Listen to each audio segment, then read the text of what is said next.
देखिए, एक जो घटना हुई थी विगत दिवस, और उसका एक वीडियो भी आया था, जो बच्चों को चूहे द्वारा काटे जाने का, निश्चित रूप से बहुत ही ऐसी दुर्भाग्यपूर्ण घटना थी। और उस संबंध में जो एडमिनिस्ट्रेशन है हॉस्पिटल का, और इसके अलावा जो विभाग है, उनके द्वारा कल कार्रवाई भी की गई है। उनमें 2 लोगों को सस्पेंड किया गया है, कुछ लोगों को शोकॉज नोटिस भी दिया गया है। स्टेट से अन्य जो जिम्मेदार यहाँ के उच्च स्तर के एडमिनिस्ट्रेटर हैं, उनको भी नोटिस प्रदान किया गया है। निश्चित रूप से ऐसी चीज़ नहीं होनी चाहिए थी, और जो भी इसमें एजेंसी है या जो भी इसके लिए जिम्मेदार लोग हैं, अगर अन्य कोई भी जांच में पाए जाते हैं तो बहुत कड़ी कार्रवाई इस पर की जाएगी।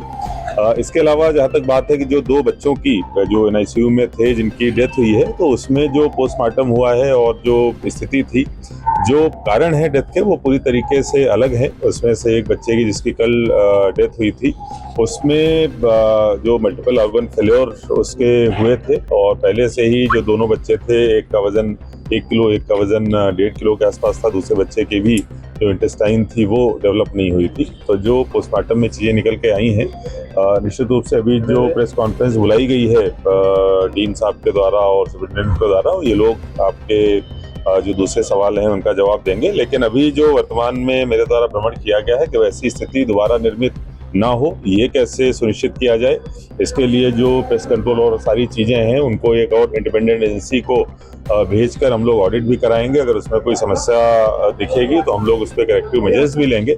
जो विभाग के द्वारा, चिकित्सा विभाग के द्वारा कार्रवाइयाँ हुई हैं और जो जांच कमेटी बनाई गई है, उसके आधार पर जो भी फाइंडिंग्स आएंगी, उसके आधार पर उनके द्वारा कार्रवाई की जाएगी। प्योर श्योर दूध और घी, माँ के प्यार सा, मिलावट से दूर, भरोसे से भरपूर, प्योर भी श्योर भी।